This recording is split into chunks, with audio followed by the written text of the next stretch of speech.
Located on Route 24 in Lewis. Headlines you can't get through your day without. On Power 101.7. Yeah, a lot of stuff going on.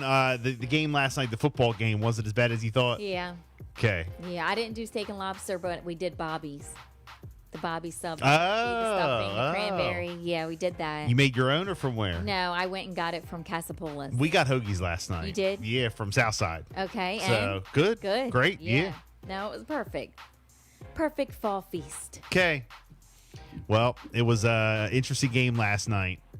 But we'll get into all that. But, Okay. Jess, you got a lot of other headlines as well. So a federal appeals court yesterday allowed Texas's restrictive new abortion law to be enforced, rejecting a U.S. Justice Department request to prevent the enforcement. This is the third time the Fifth U.S. Circuit Court of Appeals has let the law that took effect in early September stand, which bans abortions once cardiac activity is detected, which is usually about 6 weeks.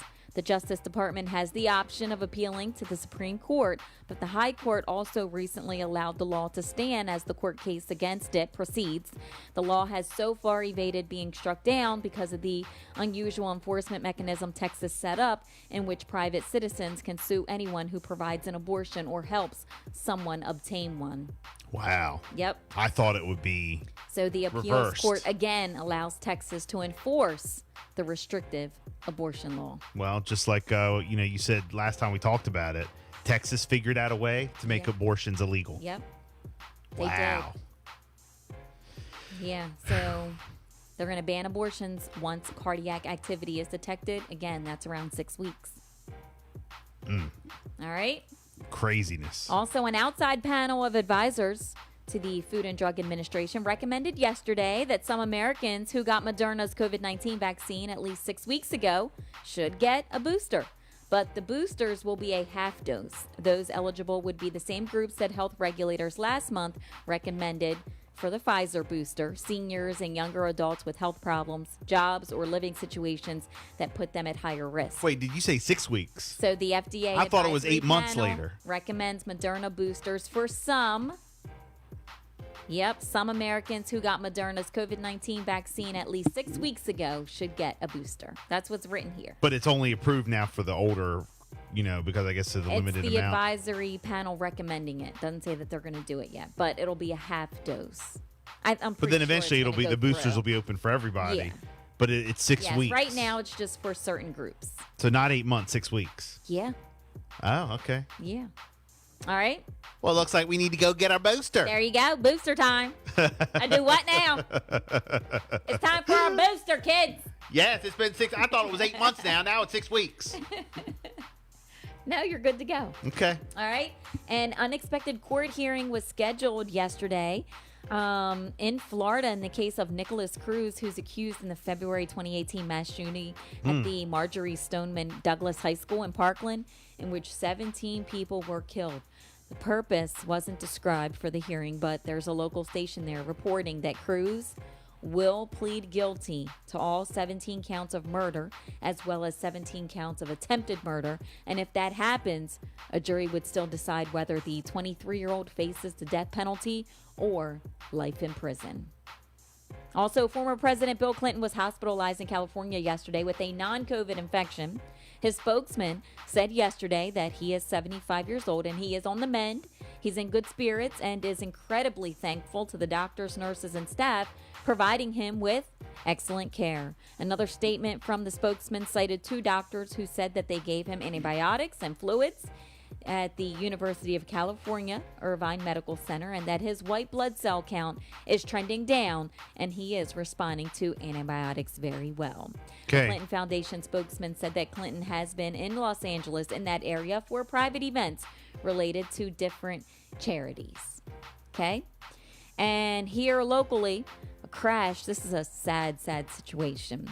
Police are investigating a crash that claimed the life of a toddler in the Milford area Tuesday evening. According to police, the crash did take place shortly after 8 p.m. The investigation is now revealing that a 1998 Toyota Corolla driven by a 72-year-old Milford man was traveling westbound on Slaughter Beach Road, negotiating a slight curve in the roadway. A 2-year-old was reportedly visiting family at a residence on Slaughter Beach Road when, for unknown reasons, the child, wearing dark colored clothing was standing in the westbound travel lane. A passing motorist was stopped in the eastbound lane trying to contact the child, but the driver of the Toyota unfortunately was unable to see the child in the roadway, and they got hit. Wow. I know. The 2-year-old Man, male was that's taken sad. to an area hospital, but then later taken to AI DuPont.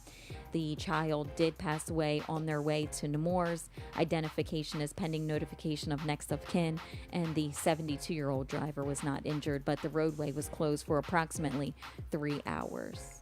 Wow. So that's sad. Prayers going out.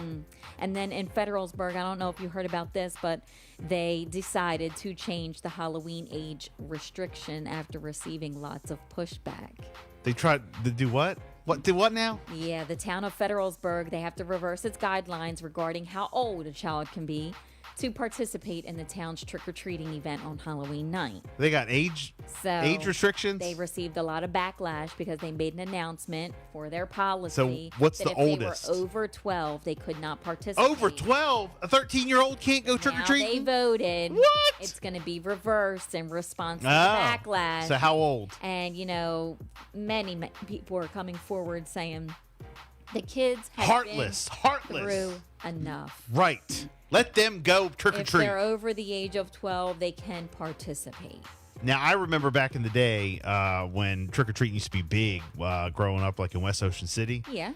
It's not as it's only big in like certain developments over there now, but it was like everywhere. It was like huge. It still is in certain areas, but I remember when the couple years when we used to hand out candy, and sometimes like some older teens would show up after our lights were off, and it was always a red flag. So I remember some of the older ones, but But they weren't doing anything wrong, right? They were just no. collecting candy. But I remember back in the day, like trick or treating was, let's just say, like 6 to 8. Yeah. Well, They showed up a little after 8. 9:15. Trick or treat, and Trick or treat. Got anything left over? and there was no lights on. We turned everything off. Pumpkin blew out, and then the teens would show up. And be like, what? Blew out the candle on the pumpkin. Yeah, everything would be done. Porch lights off, and then we get a knock at the door. Yeah. And then it'd be like some punk teens. Oh, but did you give them candy, whatever you had left over? Yeah, we gave them Yeah, some. I know. Yeah, I know. it's all good. I know. So now our son's 11. Now, I know Jesse's probably so heavy into trick or treating. Yeah. But like Bryce this year, obviously he wants candy, but I don't know what we're gonna do. We were talking about going over to friends of ours. Yeah. But our friends are talking about hanging out on the porch, and their son, who's one of Bryce's best friends, wants to hand out candy instead of go get it. Okay. This year. All right. So I don't know what we're gonna do. Well, have them dress up like So- something oh, yeah. scary. Scare the kids as they come up Yeah, and well, get the candy. they want to be I'm into all they that. want to be baseball players. I'm into all that. They want to be baseball players. All right. So That's easy enough. You Yeah. have everything. I put my Washington You don't have jersey to go on. They put on their shopping. baseball, So, and speaking of red flags, anybody seen these red flags taking over Twitter? Yeah. I've seen them too. And Facebook too. Yeah. I guess they're just copying and pasting and putting it on. Well, Facebook, too. it's a trendy thing on Twitter. The red flag meme is what they're calling it, which is really just typing out something you think is a red flag, Right, and then a putting whole the bunch red of like flag. red flag emojis. Yeah. Yeah. Twitter reports that as of Tuesday, there were about 1.5 million tweets globally that use a red flag emoji. Oh. And this Gee, past that's week, taken off. the usage of the red flag on Twitter has increased 455%. And it sparked a debate over what different people consider to be red flags.